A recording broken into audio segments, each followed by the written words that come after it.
جس طرح پاکستان کی عوام کے مینڈیٹ کو سرعام چیلنج کیا گیا ہے، میں اس کے انتہائی خوبصورت نتائج دیکھ رہا ہوں۔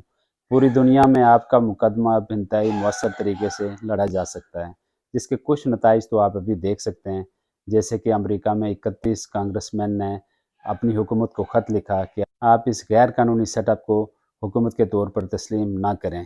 تو امریکہ کی حکومت چاہتے ہوئے آج تک اس غیر قانونی سیٹ اپ کی پشت پناہی نہیں کر سکی۔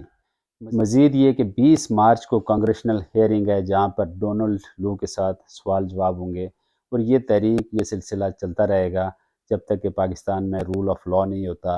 آئین پاکستان بحال نہیں ہو جاتا، اور بنیادی انسانی حقوق بحال نہیں ہو جاتے۔ تو یہ جدوجہد تیز سے تیز تر ہوتی رہے گی۔ اب یہ کوئی چھوٹی بات تو نہیں ہے نا کہ جن چہروں کو عوام نے اپنے ووٹ سے مسترد کر دیا، انہیں سرکاری اداروں میں تنخواہ دار ملازموں نے ایوان اقتدار میں بٹھا دیا۔ اب وہ روزانہ عوام کے سامنے اپنے چہرے اٹھا کے آ جاتے ہیں، اور عوام کی نفرت میں مزید اضافہ ہی ہوگا اس سے، اور عوام کو اپنے مینڈیٹ کے ڈاکے پر یاد دہانی بھی رہے گی۔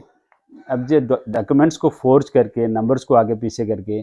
ان لوگوں نے یہ سمجھا کہ یہ صرف نمبرز ہیں، حالانکہ ان کے ہر ووٹ کے پیچھے ایک شخص ہوتا ہے، اس کی سوچ ہوتی ہے، اور وہ سوچ نمبرز بدلنے سے کبھی نہیں بدلتی، بلکہ مزید گہری ہوتی جاتی ہے کہ یہ لوگ ہمیں کچھ نہیں سمجھتے، ہمارا جو حق ہے، آئینی حق ہے، اس پہ ڈاکہ ڈالا جا رہا ہے۔ تو مجھے یقین ہے کہ پاکستان کی عوام اپنے حقوق کی جدوجہد جاری رکھے گی، اور آپ کا بنیادی حق یہ ہے کہ حق رائے دہی آپ کے پاس ہو۔ اس کے بعد عدلیہ،